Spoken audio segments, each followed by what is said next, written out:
Hi everyone, welcome back to my channel. I hope कि आपने मेरी स्टोरी के पहले थर्ड पार्ट देख लिए होंगे और ये स्टोरी का फोर्थ पार्ट है और सेकंड लास्ट भी। तो कहानी को वहीं से स्टार्ट करते हैं जहाँ से हमने इसको छोड़ा था। रोज़ अपने लिविंग रूम में बैठकर एलेक्स के बारे में ही सोच रही होती है। वो सोचती है कि क्यों ना मैं एलेक्स को आज अपने घर कॉफ़ी पर इनवाइट करूं और साथ उससे बातों बातों में ये भी पूछ लूं कि क्या वो किसी लड़की में इंटरेस्टेड है कि नहीं, क्योंकि आज तक मैंने उसको किसी और लड़की के बारे में बात करते हुए नहीं देखा। रोज़ जल्दी से फ़ोन उठाती है और एलेक्स को कॉल कर देती है। जब वो एलेक्स को कॉल करती है तो सिर्फ रिंगिंग होती है, एलेक्स कॉल पिक नहीं करता। फिर जब रोज़ 3 बार उसको कॉल कर लेती है और वो फ़ोन रख देती है, वो सोचती है कि शायद वो कहीं बिज़ी होगा, इस वजह से वो उसकी कॉल नहीं रिसीव कर रहा। फिर एलेक्स उसको कॉल बैक करता है तो वो उससे पूछती है कि तुम कहाँ थे? तो वो कहता है कि मैं डैड के साथ कुछ ज़रूरी बात कर रहा था। रोज़ एलेक्स को कहती है कि मैं सोच रही थी कि क्यों ना आज तुम मेरे घर कॉफ़ी पर आ जाओ, हम दोनों साथ मिलके कॉफ़ी पिएंगे और मैं तुम्हारे लिए अच्छा सा केक भी बनाऊंगी। एलेक्स फ़ौरन से मान जाता है और वो बहुत ज़्यादा एक्साइटेड हो जाता है। शाम के ठीक 5 बजे एलेक्स रोज़ के घर आ जाता है और वो उसके लिए लिली फ्लावर्स लेकर आता है। बुके को देखकर बहुत ज़्यादा खुश हो जाती है रोज़, क्योंकि रोज़ को लिली फ्लावर्स पसंद थे। फिर वो साथ बैठकर कॉफ़ी पीते हैं और एलेक्स कहता है कि मैंने तुम्हें कुछ ज़रूरी बात बतानी है और आज मैं बहुत ज़्यादा खुश हूँ। रोज़ एलेक्स से उसकी खुशी की वजह पूछती है तो एलेक्स बताता है कि मैं जिस लड़की से मोहब्बत करता हूँ वो मुझे मिल गई। रोज़ को लगता है कि शायद वो उसकी बात कर रहा है, लेकिन जब एलेक्स ग्रेस का नाम लेता है तो वो बहुत ज़्यादा शॉक्ड हो जाती है और उसका दिल टूट जाता है। वो झूठी मुस्कुराहट के साथ उससे पूछती है कि अच्छा, ग्रेस कौन है? तो एलेक्स उसको बताता है कि ग्रेस उसकी नेबर थी। वो चाइल्डहुड से उसके साथ रहा है और वो दोनों साथ स्कूल जाया करते थे। वो जब से उसको पसंद करता है, लेकिन कुछ साल पहले ही ग्रेस अपने पेरेंट्स के साथ दूसरे शहर चली गई थी, क्योंकि उसके फादर का ट्रांसफ़र दूसरे शहर हुआ था। पर उनके जाने के बाद से मेरा उनसे कोई कांटेक्ट नहीं हो पाया और ना ही हमें उन लोगों के बारे में कुछ इन्फॉर्मेशन मिल सकी। मैं दूसरे शहर भी गया, लेकिन मुझे उन लोगों का बिल्कुल भी अता-पता मालूम नहीं हुआ और फिर मेरे डैड ने मेरी हेल्प करने का डिसाइड किया। उन्होंने मेरी बहुत हेल्प की और आज उन्होंने मुझे ये गुड न्यूज़ दी है कि उन्होंने ग्रेस के ऑफ़िस का पता निकाल लिया है। उसके साथ-साथ उनको ग्रेस का कॉन्टैक्ट नंबर भी मिल गया है और बहुत जल्द मैं ग्रेस से कॉन्टैक्ट करूँगा और उससे पूछूँगा कि वो कहाँ है और इतने सालों से उसने उससे कोई कॉन्टैक्ट क्यों नहीं किया। उसके पास ग्रेस से पूछने के लिए बहुत सारे सवालात थे। रोज़ उसको झूठे दिल से बेस्ट ऑफ लक कहती है और फिर वो अपने घर चला जाता है। लेकिन उसके बाद से रोज़ का बिहेवियर चेंज होने लगता है। वो सारी सारी रात सोती नहीं है और रोती है। उसको ग्रेस से शदीद नफ़रत होने लगती है, उसके नाम से भी। वो यूनिवर्सिटी में भी किसी से बात नहीं करती और एलेक्स को भी इग्नोर करने लगती है। एक दिन वो बहुत ज़्यादा रोती है और फिर वो डिसाइड करती है कि आज वो घर से बाहर जाएगी, क्योंकि 2 दिन से वो बिल्कुल घर पर थी और ना ही वो अपने पेरेंट्स को कॉल करती थी। रोज़ उठी और तैयार होकर वापस से डिलाइला गार्डन की तरफ जाने लगी। जब वो उस पार्क में दाखिल हुई तो उसको ऐसा लगा जैसे वो यहाँ पर पहली बार आई हो, क्योंकि पहले से सब कुछ बिल्कुल मुख्तलिफ लग रहा था। ना ही पेड़-पौधे पहले की तरह थे और ना ही वो माहौल जो पहले था। लेकिन इस सब को नज़रअंदाज करते हुए वो अपनी सोचों के साथ आहिस्ता-आहिस्ता चलने लगी और चलते-चलते वो फिर से उसी बेंच के पास जा पहुँची जहाँ पर वो पहले बैठी। रोज़ वहाँ पर बैठी अपने ख़यालात में उलझी हुई थी कि अचानक उसके कानों में एक आवाज़ आई, हे लड़की। रोज़ ने चौंक कर आँखें खोलीं और देखा तो सामने ज़रशीना खड़ी थी। वो उसको देखकर हैरान हो गई, क्योंकि लास्ट टाइम भी उसने उस औरत को देखा था और उससे खौफ़ खाकर वो वहाँ से चली गई थी। लेकिन इस बार उसको उससे खौफ़ नहीं आया। ज़रशीना ने उससे पूछा, तुम बहुत उदास लग रही हो और अकेली आई हो, क्या बात है? रोज़ ने उसको जवाब नहीं दिया और वहाँ से जाने लगी। ज़रशीना ने रोज़ का हाथ पकड़ के उसको रोक लिया और कहा, मुझे तुम में अपना आप नज़र आता है। ये सुनकर रोज़ ने हैरत से उसकी तरफ देखा और कहा, तुम कैसे दावा कर सकती हो कि जिस तकलीफ़ से मैं गुज़र रही हूँ उस तकलीफ़ से तुम भी गुज़र रही हो? प्लीज़ यहाँ से चली जाओ और मेरा वक़्त बर्बाद मत करो। मुझे बहुत दुःख हुआ, तुम्हारे साथ इतना बुरा हुआ, उसको तुम्हारे साथ ऐसे नहीं करना चाहिए था। रशीना प्यार भरे लहजे में रोज़ को अपनी बातों में उलझाने की कोशिश करने लगी। क्या बोले जा रही हो? सीधा-सीधा बताओ, क्या मतलब है तुम्हारा? रोज़ थोड़ा गुस्से में तल्ख़ लहजे के साथ बोली, देखो, तुम मुझे अपनी बड़ी बहन भी समझ सकती हो और मैं तुम्हारी मदद भी कर सकती हूँ। तुम्हें पता है तुम्हारा मसला इतना बड़ा नहीं है, लेकिन तुमने इसको अपने ज़हन पे इतना सवार कर लिया है कि तुम्हें लगता है कि अब तुम कुछ नहीं कर पाओगी। तुम मेरे बारे में इतना सब कैसे जानती हो और तुम ये क्या बोले जा रही हो? तुम क्या मुझे साफ-साफ बताओगी?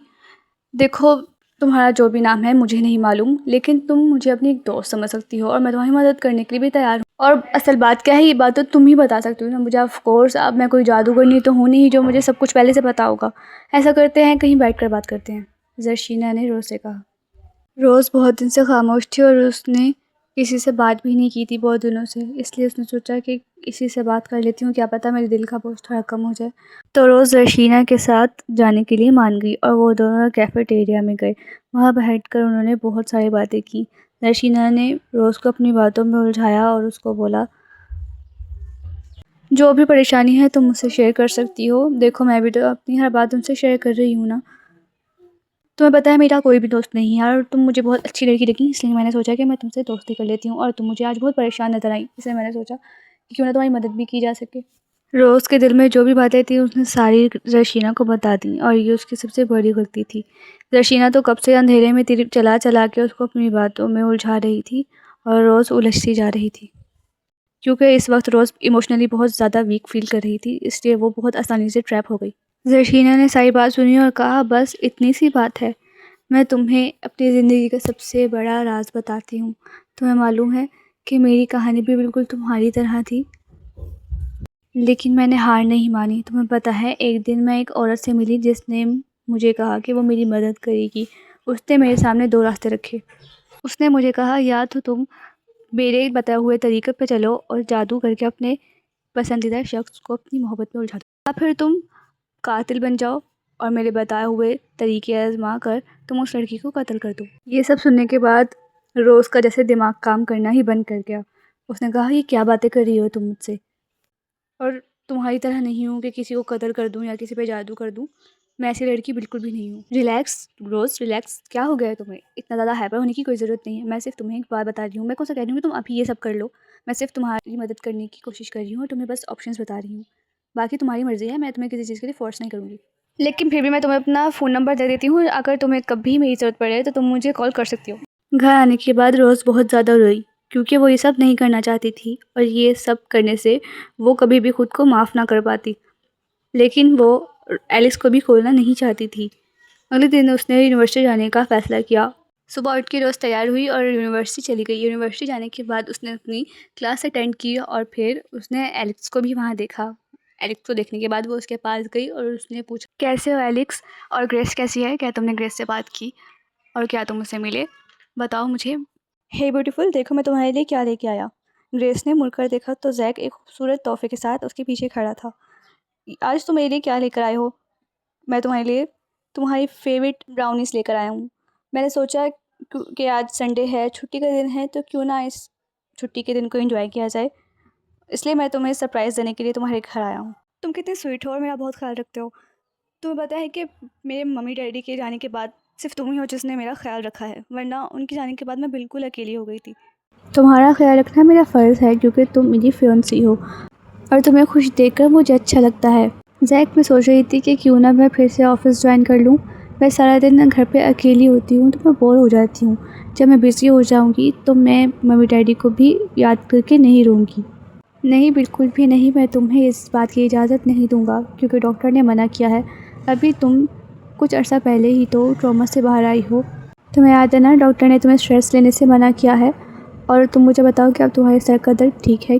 हाँ, मैं बिल्कुल ठीक हूँ और पहले से बहुत बेहतर हूँ। लेकिन अभी भी मुझे मम्मी डैडी की बहुत ज़्यादा याद आती है। जब भी मैं सोचती हूँ वो वक्त जब हम लोग साथ गाड़ी में थे और हमारी गाड़ी का एक्सीडेंट हो गया था। वो दिन मेरी ज़िंदगी का सबसे बुरा दिन था। मैं वो उस दिन को कभी नहीं भूल सकती। उस दिन मैंने अपने पेरेंट्स को खो दिया और मैं बिल्कुल अकेली रह गई। अगर तुम मेरी ज़िंदगी में ना होते तो मैं कब की मर चुकी होती। अच्छा ग्रेस, हम कोई और बात करते हैं। तुम इस बारे में मत सोचो, वरना तुम फिर से रोने लगोगी और तुम्हारे सर में दर्द हो जाएगा। और जो मैं तुम्हारे लिए ब्राउनीज़ लेके आया हूँ ये ठंडी हो जाएंगी। अच्छा, मैं इनको प्लेट्स में रख के लाती हूँ, फिर हम खाएंगे। कॉफ़ी बनाऊँ तुम्हारे लिए? ग्रेस ने जैक से कॉफ़ी का पूछा और किचन में चली गई। आपको मेरी कहानी कैसी लगी? अगर आपको कहानी पसंद आई है तो आप कमेंट कर दें नेक्स्ट पार्ट के लिए, और मेरी वीडियो को लाइक कर दें और चैनल को सब्सक्राइब कर दें। अल्लाह हाफ़िज़।